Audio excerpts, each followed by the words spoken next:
Surprise! It's us! Episode 7 of Bubbles for Your Troubles, which is brought to you by Proof, Miracle on First Street, and... 2 turtlenecks. 2 white turtlenecks. How did you know that I was wearing this today? I think it's just an amazing coincidence to see the people wearing similar clothing, so... It's true. Great minds.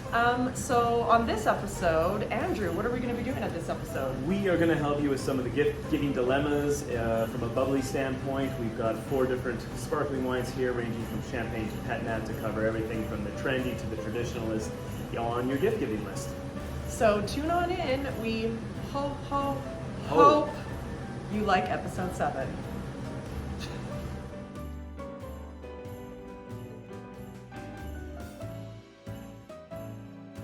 Okay, first up, for the trend setter in your life, Yes. would be...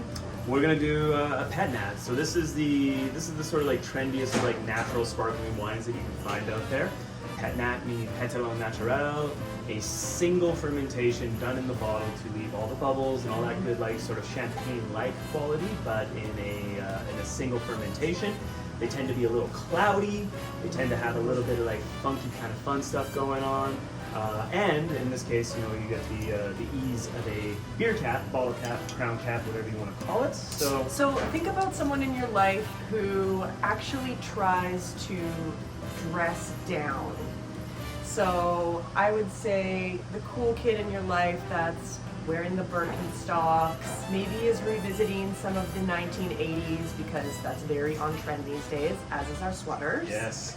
And comparable to maybe purchasing that Easy Bake Oven when you were a kid. Like, this is the cool gift. Yes, this is the toy that everybody's got to have. Mm-hmm. So we're working with Cusa Grande. This is their Integro Pet Nat, or Pétillant Naturel. It is 0.0 wine, so there's no additives, no sugars, no yeast. It's all 100% natural, no fermentation. It's 100% Chardonnay. It does have that kind of cloudy, like, murky texture because it hasn't been disgorged. So all of the yeasts and all of the stuff from that fermentation is still in there. You could actually not even bother with a flute here. You could serve this in a tumbler. This is some like low-key, chill vibe, kind of like sparkling wine. Yeah, so actually we are gonna say do not serve this in the flute. You could just serve it. You could even serve it in a mug if you wanted, and it would taste amazing, and you would also look very cool while you're doing it. It's just big, grapefruit peel, like bruised apple, little cidery kind of note there as well. I mean, very, very Christmassy, not hot cider, but like that kind of like warm, like rich fruit kind of thing. Also, maybe pair it with one of those chocolate oranges where you have to smack it up against the wall. Oh yeah. Those are really cool. Those are cool, yeah. Yeah. Or flaming hot Cheetos. I mean, that's pretty. That's pretty That would weird work. and like fantastic pairing. This would be actually really neat stockings for a bottle of pet nat And some flaming hot Cheetos. Perfect.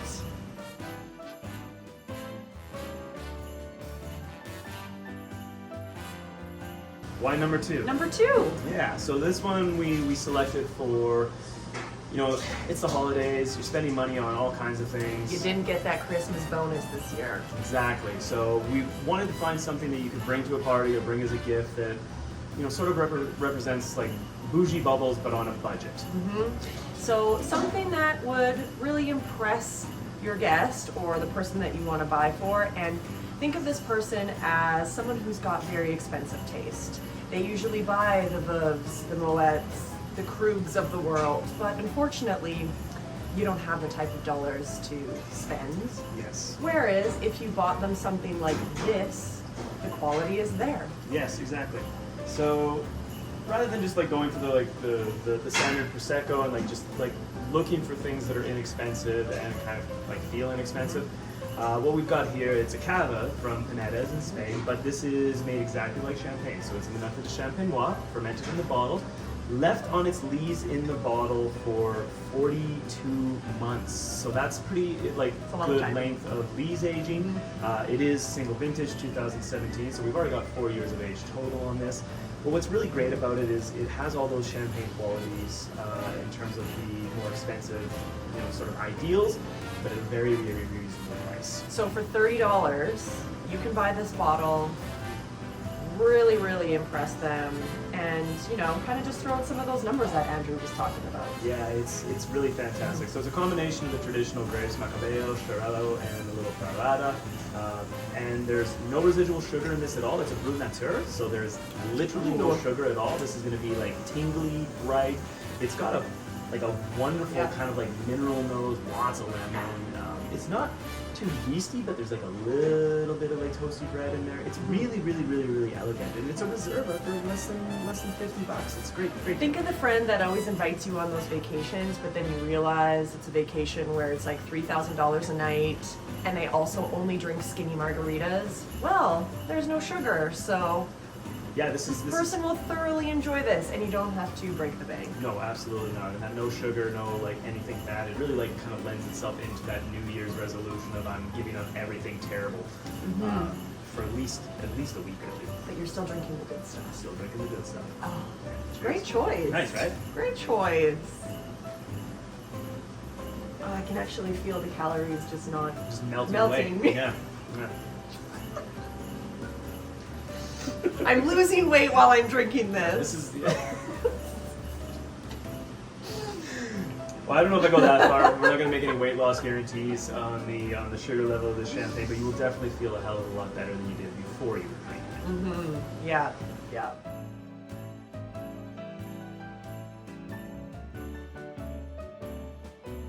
What do we got here? Okay, so this is for that person that it's hard to buy for because it feels like they have everything.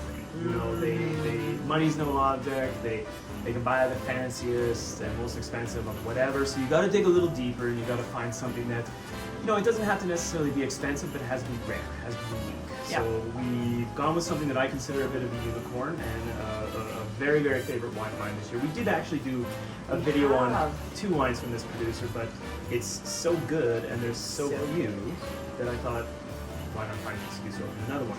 All you have to do is pick up this little BBF for your BFF. BFF for BBF for the BFF. So this is Tissot. It is the winery. They're based in Jura. This is a beautiful method de champenois again, but what's really cool about this, it's just Pinot Noir and Chardonnay, but it comes from, so it's 100% Chardonnay, beg your pardon. It comes from beautiful, one too many glasses. Yeah, beautiful, very, very, very like out of the way, kind of hard to access area, and we get to import about 60 bottles of this a year. And it's not because I would take 600 if he would give them to me, but it's such a small area, and they've had so many vintages where it's been really, really, really, really low harvest. Beautiful stuff. Limestone soil, 48 months in barrel, and in bottle before being released. So it's not insanely expensive. I think you can find this for about 75, 80 bucks if you can find it.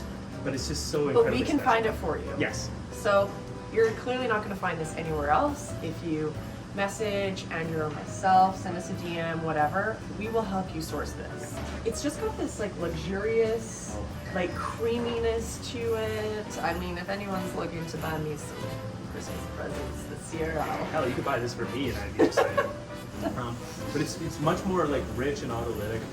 It has like some real like caramel notes. Like just so decadent and like rich, but without being heavy. The limestone lends like a lot of freshness to the Chardonnay, but it's just got this beautiful texture. Very, very, very unctuous. This is the word I would use. I know. I feel like I should be eating a lobster dinner right now. This is absolutely like a lobster sparkling wine. The BFF, BBF, made for the BFF.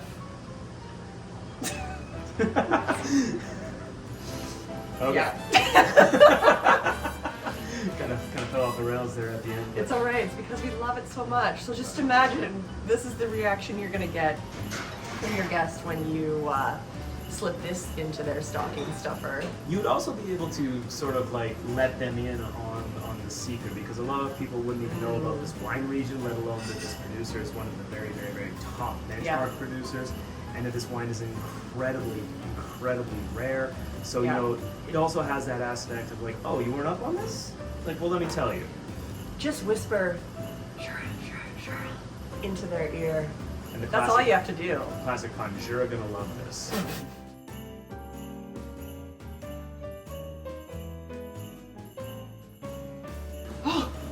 Wait. It's not. Is it? It is the Runhardt. It is here. I can't. I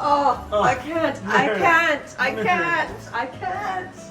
We All hail the Runhardt. have something a little special here because there are other people on your gift giving list where you just the best is what's needed.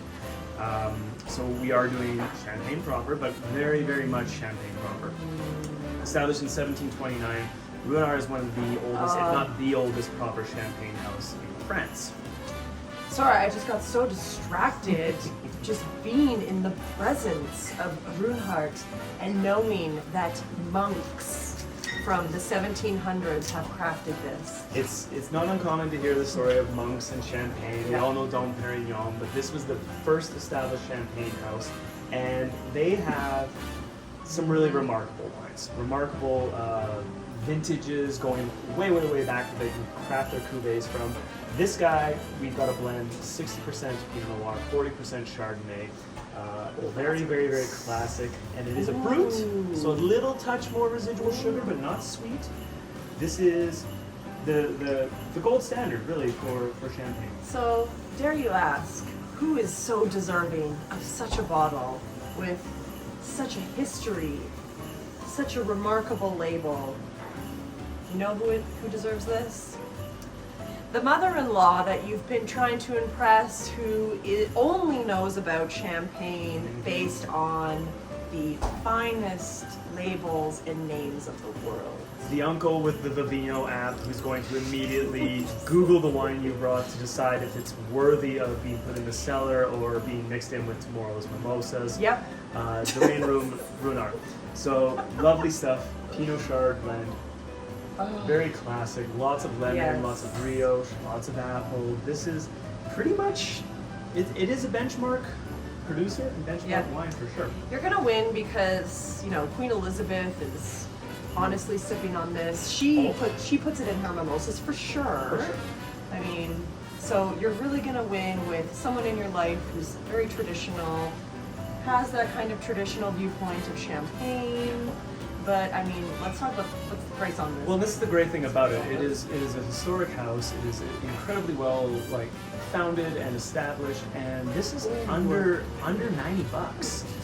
So you don't have to break the bank for this, but you have something really quite special, but still very traditional. So I enjoy this more than a lot of champagnes, especially at higher price points. If you're going to go with a non-grower sort of classic champagne house, Runhardt is one of the absolute. Interesting, because I feel like I don't drink a lot of this Runhardt. It's not extremely well known like the Doms and the Bougie, but it is that kind of house. And also the bottle shape. Some people find it fantastic, myself included. Unless you're trying to store it, it's complete pain.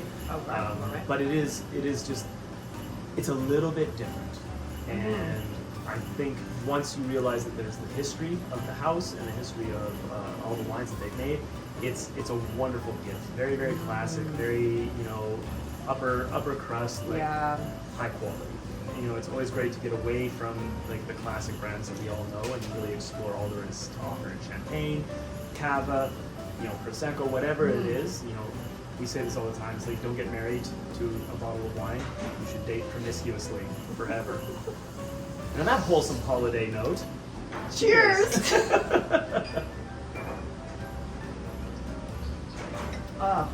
Nice, right?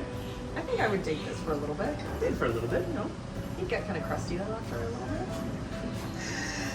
bit.